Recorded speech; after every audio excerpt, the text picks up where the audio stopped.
মুসলিম ও অভিবাসী বিরোধী দাঙ্গা সহিংসতার কারণে আতঙ্কে আর শঙ্কায় দিন কাটছে যুক্তরাজ্যে বসবাসরত মুসলিম সম্প্রদায়ের। প্রাণ ভয়ে ঘর থেকেই বের হওয়া বাদ দিয়েছে অনেকে। সাম্প্রদায়িক সম্প্রীতির জন্য সুপরিচিত শহরগুলোর ধর্মীয় স্থাপনা অভিবাসী কেন্দ্রগুলোতেও চলছে তাণ্ডব। মুসলিমদের অভিযোগ, উগ্রপন্থীরা উস্কানি দিয়ে তৈরি করছে এমন পরিস্থিতি। শীঘ্রই যুক্তরাজ্যে আবারও শান্তিপূর্ণ সহাবস্থান নিশ্চিত হবে, এমনটাই আশা তাদের। আল রহমা মসজিদ লিভারপুলের সবচেয়ে বড় মসজিদ। এক সপ্তাহ আগেও ধর্মপ্রাণ মুসল্লিদের পদচারণায় মুখর থাকা মসজিদটি এখন বেশিরভাগ দরজাই বন্ধ। হামলার শঙ্কায় বেড়েছে নিরাপত্তা বাহিনীর টহল। মসজিদ রক্ষায় পাহারা দিচ্ছেন তরুণ মুসলিম স্বেচ্ছাসেবীরাও। এদিকে সহিংসতার শঙ্কায় বন্ধ হয়ে গেছে আরেক প্রাচীন মসজিদ, আবদুল্লাহ কিউলিয়াম মসজিদ।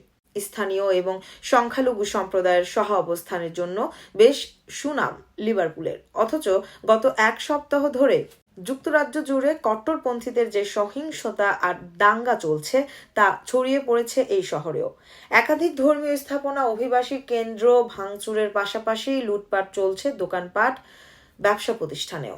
ভয় আর আতঙ্কে দিন কাটছে অভিবাসী মুসলিম সহ সংখ্যালঘু নাগরিকদের। এমন পরিস্থিতিতে ঘর থেকে বের হচ্ছে না অনেকে।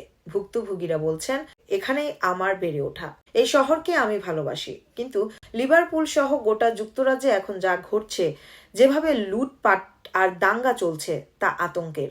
ভুক্তভোগীরা আরো বলছে, আমাদের প্রতিবেশীরা কঠিন এই মুহূর্তে পাশে দাঁড়াচ্ছে। কেউ এসে বলছে, তোমাদের কেনাকাটা আমি করে দিব।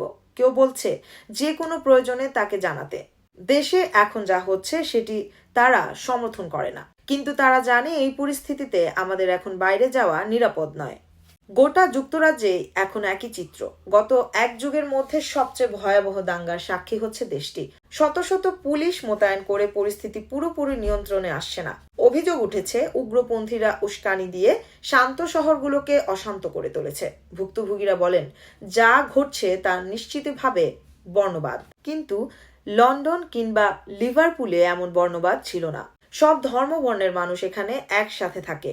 এর আগে কখনো এমন পরিস্থিতি এখানে কেউ দেখেনি।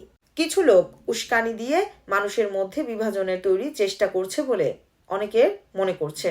যুক্তরাজ্যের সাউথপোর্টে দুর্বৃত্তদের ছুরিকাঘাতে নাচের স্কুলের 3 শিশুর মৃত্যুকে কেন্দ্র করে ছড়ায় এই দাঙ্গা।